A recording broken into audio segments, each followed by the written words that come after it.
Hello, this is Derek from Volition Recording Studios. I hope you're doing well. Today I'll be showing you guys how to mix a song in 15 minutes. This is a speed study kind of method of approaching a mix, as there will be times where you'll sometimes need to mix a song very quickly, and 15 minutes is a very bare minimum and where you could still get some pretty good results despite the very limited time. So where will this come into use? Is that maybe you're recording for an artist or band and they want to have something that they can listen to after they finish recording their session. So you can actually take 15 minutes and give a really rough mix to them. So at least it sounds kind of pleasing without having everything just be down in the center without being worked on, as you sometimes don't know if you might want to do another recording session or whatnot, as this is probably a very good time to just do a very quick mix for them so they can have something to listen to. So we get into number one. You want to check for any audio or timing issues, as audio warp and timing is very obvious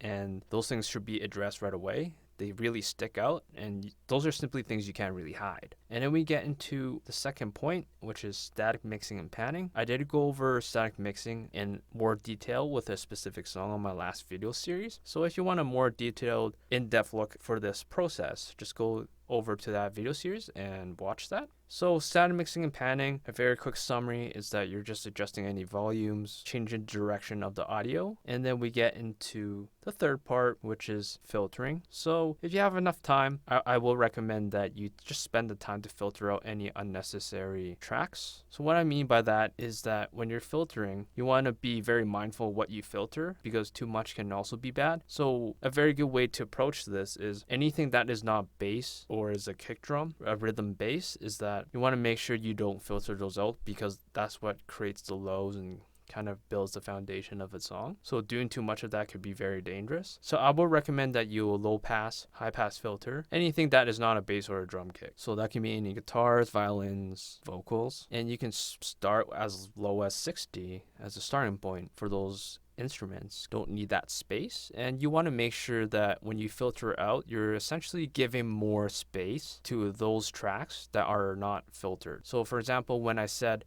go filter out the rest of your tracks except your bass and kick drum, you pretty much free up the low end space for your bass and kick drum to freely roam. So that is something I would recommend that you should do if you do have enough time to do that. It's not necessary you need to, but if you can quickly do that as well for the remaining amount of your tracks, you should do that. Another fourth one, it's optional, but it could be very helpful, is that you can EQ the whole mix, and you can do that on the master bus. You want to focus essentially on how it sounds overall. So instead of focusing on the detailed stuff like the filtering and EQing the whole mix, you should spend most of your time on number two, which is static mixing or panning. So I'm going to describe how much time you're going to spend on each of these steps. Here's kind of how I would break that down. So for step number one, if it has any audio warping or time issues, I'll probably spend 2 to 5 minutes on it if it does have those issues. Anytime it goes beyond 5 minutes, you want to essentially eliminate steps 3 and 4, which is the filtering and the EQing of the mix, as you want to spend more time on getting the timing right and make sure that it sounds fine. So we get into number 2, which is the static mixing and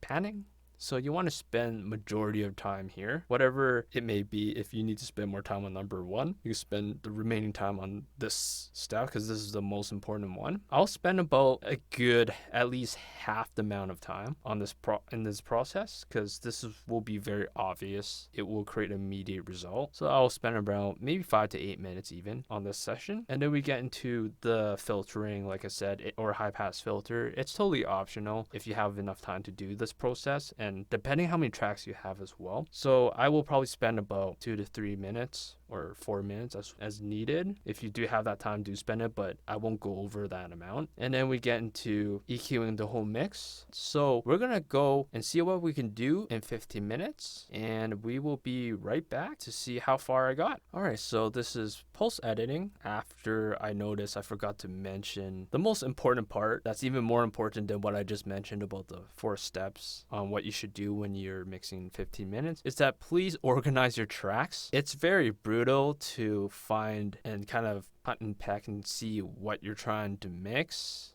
especially when everything looks the same. So you want to make sure you color code it, organize it, so you know what you're going for and you know what you're mixing. I would highly recommend, if you have a lot of tracks, do that first. That's the most important. And then again, like I said, focus most of your time on step number 2, which is static mixing and panning. That is all I want to mention about. And I totally forgot to say this in the video. So we're just going to go back into the video and continue from there.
So that's 15 minutes. I was able to get some pretty similar results to my first time doing this mix. I had to do a second version of this mix because the first one just fell apart and lost due to the fact that I was trying to get all the plugins all on at the same time. So my computer wasn't able to handle that, so I had to do a second time of mixing. So I was more selective this time and just chose the vocals, the guitars, and yeah, everything else turned out pretty well. So I'm pretty happy with the results with the 15 minutes. Yeah, you want to spend more time in just fine tuning, listening, and just tweaking it a little bit more if you have the time. I'm going to show you a before and after.